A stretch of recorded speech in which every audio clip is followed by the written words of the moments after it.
News now. The ANC's National Policy Conference has come and gone, and while all eyes were on the media conferences and the robust debates that took place at the event, the Gauteng economy saw a major boom.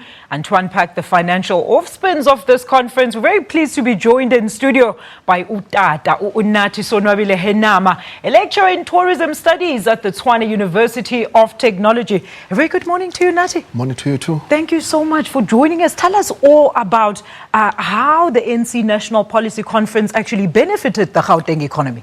Imagine 6 days of delegates in Gauteng, beds sold all over Johannesburg, around about 5,000 delegates, more than 3,000 friends of the ANC coming from near and far, media.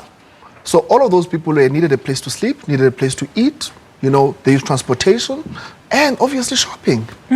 But how sustainable is such an event, particularly for those dwellers, for the vendors that were particularly providing services? It takes place over just a week, Unathi. How do they then sustain that? Well, it might be a meal for a week, possibly a year.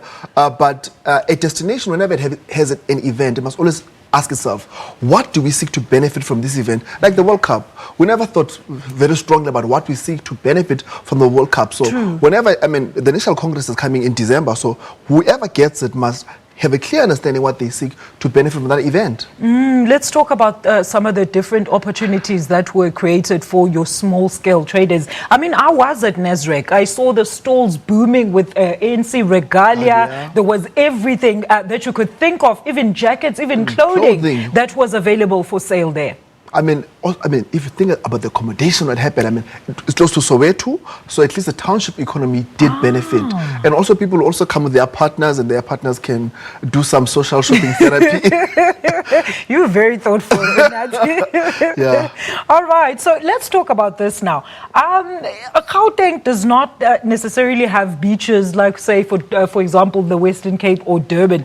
How difficult is it to sell Gauteng as a tourist destination, particularly to those domestic people that move around the country? Actually, you don't need to go anywhere else in the country. You can just stay in Gauteng, because we have, the Big Five just north of Pretoria, in Gauteng. We have the cradle of humankind, which is great. We have the crux of what we call township tourism around the Soweto area, and we have all of this struggle history in the center of Joburg up to Pretoria. So, Gauteng has it all, and we also have a mini Riviera on the Vaal. So, we are doing very well.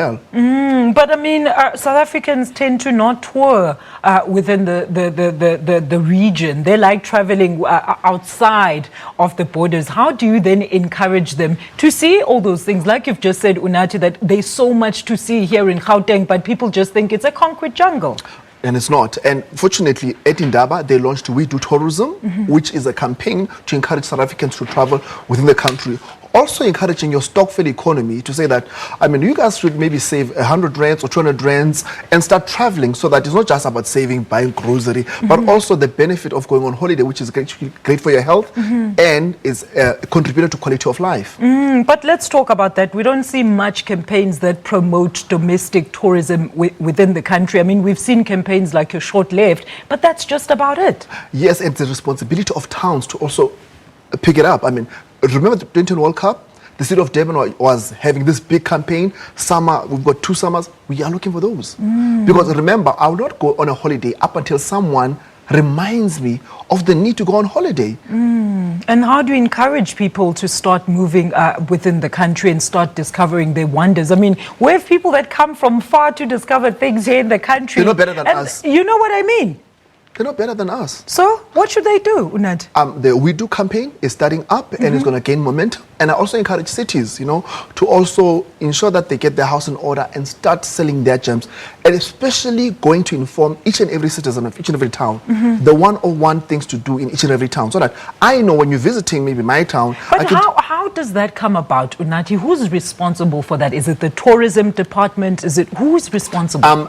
It's the tourism department, but the municipality has the responsibility to ensure that on all these platforms it has that information available. For example, let's say a city like Bloemfontein, for argument's sake, we should, when you go to the website of Bloemfontein, you should have 101 things to do in Bloemfontein, so that as a person maybe are covering a story in Bloemfontein, you can be able to cover that, and you just go to the website and say, oh, I can do the following things. I can take 3 or 4 itineraries. We need that so that we use tourism to drive our economy, especially when you realize that other sectors of the economy are not growing. For example, mining, ensuring jobs, poultry, it's in crisis. So we need this. Absolutely. I mean, these are also vendor opportunities where people can literally go and set up shop. Let's talk about how people, just a normal person, can get into that campaign of saying, you know what, I want to take an initiative. I want to tell my city that I'm giving tours in Soweto or in Durban, in the dusty streets of Begulwandle or wherever, to come and let people see the actual side of Durban, and you don't just end up in the North Beaches of this world.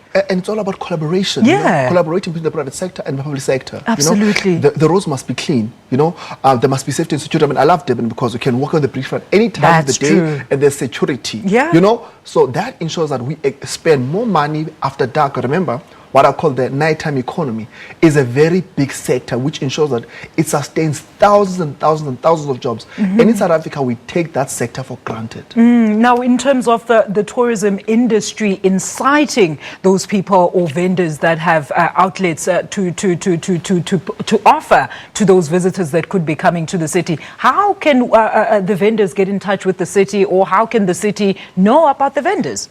Fortunately, in each and every town, there will always be a tourism association. Okay, so that's where they must go first. They must go first and collaborate.